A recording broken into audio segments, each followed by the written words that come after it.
Alleluia,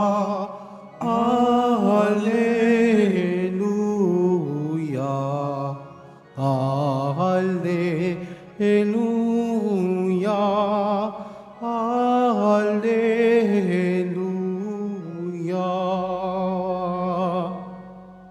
Sumainyo ang Panginoon. At sumaiyo rin. Ang mabuting balita ng Panginoon ayon kay San Mateo. Papuri sa iyo, Panginoon.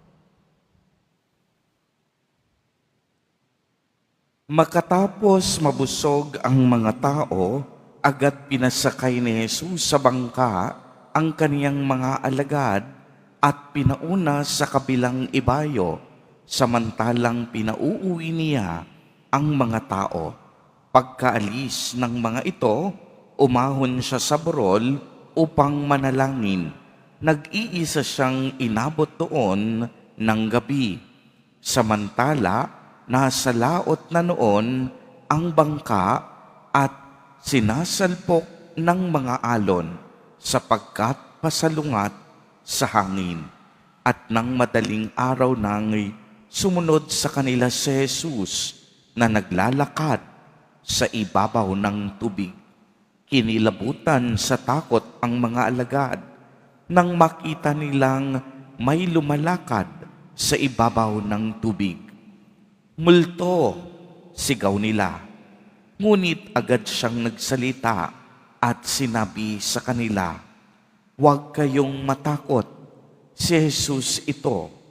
At nagsalita si Pedro, "Panginoon, kung talagang kayo iyan, paparian ninyo ako sa ibabaw ng tubig."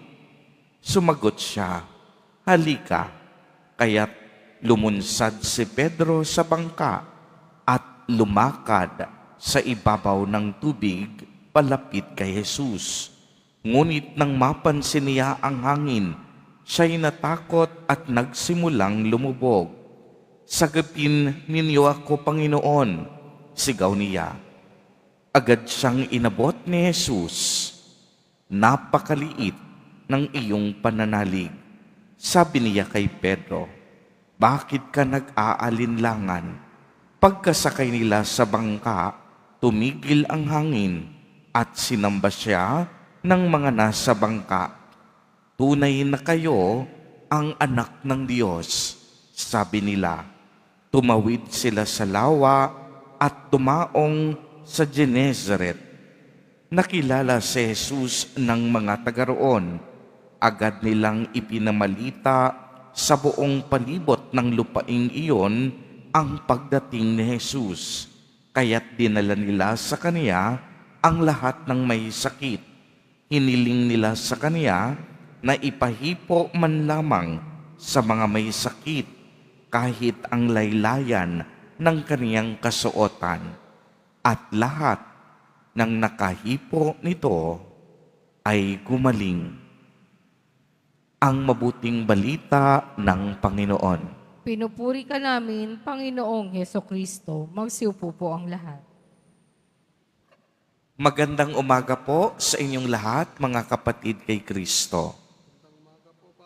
Sa lahat po ng ating mga taga-subaybay sa iba't ibang online platforms at sa lahat ng ating mga kadiboto sa iba't ibang panig ng Pilipinas at maging sa buong mundo kung saan tayo ay naaabot ngayon ng ating live streaming. Mapayapang umaga din po sa inyong lahat. Purihin at dakilain natin ang ating Panginoon, ang mahal na poong Jesus Nazareno. Mga kapatid kay Kristo at mga kadiboto, malugod po namin kayong tinatanggap sa Basilica Minor at Pambansang Dambana ni Jesus Nazareno. Narinig natin sa ating ebanghelyo ang labis na pagkatakot ng mga alagad habang pinagmamasdan nila na si Jesus Nazareno ay naglalakad sa ibabaw ng tubig sa gitna ng malakas na hangin at alon. Mga kapatid, Sino po ba kaya sa atin ang hindi matatakot kung tayo ang nasa kalagayan o katayuan ng mga apostol? Sino sa atin ang hindi matatakot sa malakas na hanging paparating?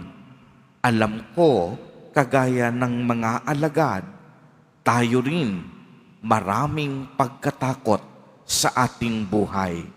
Sa totoo lamang, bilang mga tao, takot po tayo sa maraming bagay. Halimbawa, takot tayong mawala ng buhay. Takot tayong maubos ang ating mga pinundar at pinaghirapan. Takot tayong nag-iisa. Takot tayong maiwanan. Takot tayong maghirap. Takot tayong lumubog. Takot tayo sa mga bagay na hindi natin kontrolado. Subalit ngayon, ipinapaalala sa atin ni Jesus Nazareno na kapag kasama natin ang Diyos, ang pagkatakot dapat walang puwang sa ating puso. Uulitin ko po, ang paalala sa atin ni Jesus Nazareno sa araw na ito, kapag kasama natin ang Diyos, ang pagkatakot wala dapat puwang sa ating mga puso. Bakit? Simple lang ang dahilan, dahil hindi hamak na mas malaki ang Diyos kaysa sa laki ng ating mga problema. Mas makapangyarihan ang Diyos kaysa sa ating mga pagkatakot at mga alalahanin. Mas higit na dakila ang Diyos kaysa sa ating mga negatibong pag-iisip. Siguro, bahagi ng buhay ang pagkatakot. Wala sa mundong ito ang hindi makakaranas ng pagkatakot. Kaya siguro hindi nagkulang si Jesus Nazareno na tayo'y paalalahanan. Sa katunayan, binanggit niya 365 times sa Ebanghelyo ang paalalang ito. Huwag kayong matakot. 365 times ay katumbas ng isang taon. Ibig sabihin, araw-araw, nais ipaalala sa atin ng Diyos na wala tayong dapat ikatakot dahil kasama natin ang Panginoon at kailanman hindi niya tayo papabayaan. Maaaring maraming mga hangin na nakaabang. Maaaring maraming mga unos ang naghihintay. Maaaring may mga problema at suliranin ang patuloy na dumarating sa ating buhay. Subalit, hindi nangangahulugan na tayo ay magpapatalo agad at hayaan lamang natin ang ating mga sarili na lamunin ng pagkatakot.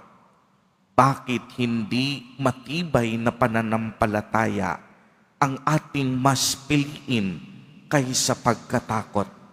Tandaan po natin, walang imposible sa isang taong may pananampalataya.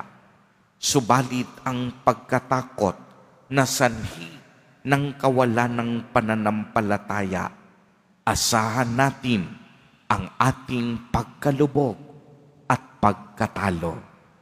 Mga kapatid kay Kristo, maaaring maraming bagay ang hindi natin pwedeng magawa. Ngunit ang Diyos laging may paraan at laging may magagawa. Lagi siyang handang magligtas laging handang saklolohan tayo sa lahat ng panganib at pangamba na ating kinahaharap. Basta ang mahalaga, tayo ay sumasampalataya at nagtitiwala na kailanman hindi niya tayo iiwan sa gitna ng laban. At totoong-totoo naman, kailanman ang Diyos hindi nagpapaya. Amen. Purihin at dakilain natin ang ating Panginoon, ang mahal na poong Jesus Nazareno.